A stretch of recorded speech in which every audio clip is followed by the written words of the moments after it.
दोस्तों, ईरान और अमरीका के दरमियान जी लड़ाई है उनका जड़ा जंग बंदी है उनके तौसी थी गई है। सदर ट्रंप को पाकिस्तान ने रिक्वेस्ट की है कि तुसा जंग बंदी तौसी करो ताकि ईरान के अंदर इत्तेफाक के राय मुश्किलात पेश आने पैन और हाले उन्होंने साकू कोई अपना मौकफ बना के नहीं भेजा। उन्हों का वफद इत्तेफाक राय पैदा ना होने की वजह को नहीं आ सकता पाया।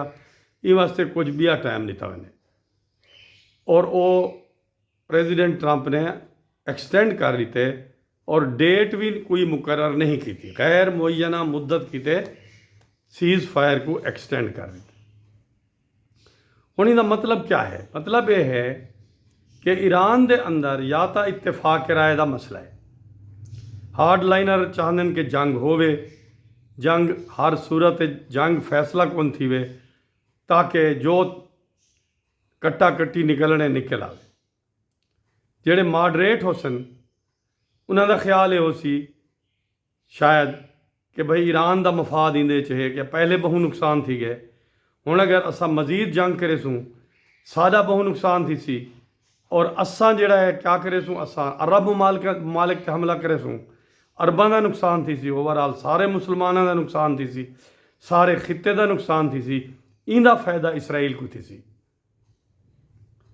ये बहस शायद उत्था जारी हो सी और इसराइल वो वाहिद मुल्क है जिंदी ख्वाहिश है कि जंग बंदी ना थी वे, जंग दोबारा शुरू थी वे ताकि ईरान की टोटल तबाही थी वने और ईरान उनके बदले अगर अरब ममालिक को तबाह कर लेंदे तो कोई मसला नहीं, इंदे इसराइल को तो कोई नुकसान नहीं। इनका मतलब ये होया एक खदशे का इजहार ये भी किया बन सकते कि ईरान की जेरे हार्ड लाइनर हैं उन्होंने विच इसराइल की इंटैलीजेंस का असरो रसूख वध गया और वो ये कोशिश को लगे पे हो सन कि कहीं ना कहीं सूरत जंग दोबारा शुरू थी वे और इन जंग अरब भी लपेट जावे और ये खिते का बेशक बहु नुकसान थी वने इसराइल का उनके फायदा है। हुण देखना है कि ईरान की क्यादत किहड़े नतीजे पर पहुँचती है। एक चीज़ तो नज़र आती पई है कि प्रेजिडेंट ट्रंप वजूहात कुछ भी हो सन उनकी पोलिटिकल रीजन हैं, उन्हें इकनॉमिक रीजन हैं, उनको सारी दुनिया आदि पई हो सी।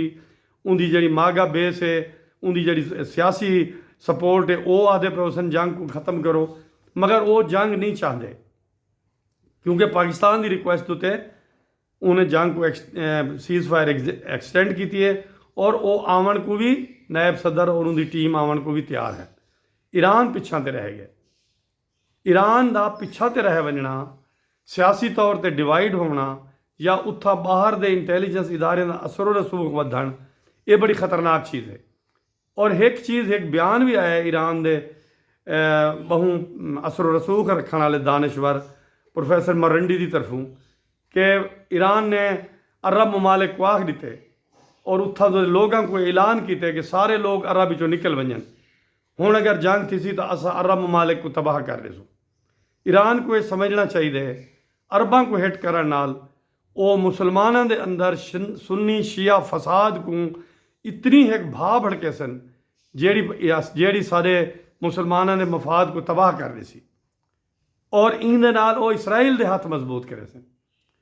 सो असा तो यह आखसूँ कि दानिश को प्रिवेल करना चाहिए और अकलमंदी को प्रिवेल करना चाहिए। ये जंग बंदी अगर वधदी पई है, मौके को फ़ायदा उठाओ और डायलॉग करो। अच्छा फर्ज करो कुछ तबाही बह थी वैसी तो वाली तो डायलॉग थी सी, आखिर अगर डायलॉग कल करने परसों करने तरसों करने तो बेहतर आज ही किया बने और कहीं काबिल कबूल नतीजे ते पहुँचा बने। ईरान का उत्थों ना आना और आके डायलॉग चों निकल वजना, डायलॉग दे विच वाजे तौर पर दसना चाहिए कि चीज़ा तो पसंद क्या नहीं कि पसंद हैं। तो इंदे नाल इल्ज़ाम ईरान ते वैसी कि उन्हें अल्टीमेटली सुलह के रस्ते को नाकाम किए। तो ईरान दे विच इत्तेफाक राय पैदा होना बड़ा ज़रूरी है। उम्मीद रखनी चाहिए कि जंग मुकम्मल तबाही की तरफ ना वैसी। शुक्रिया।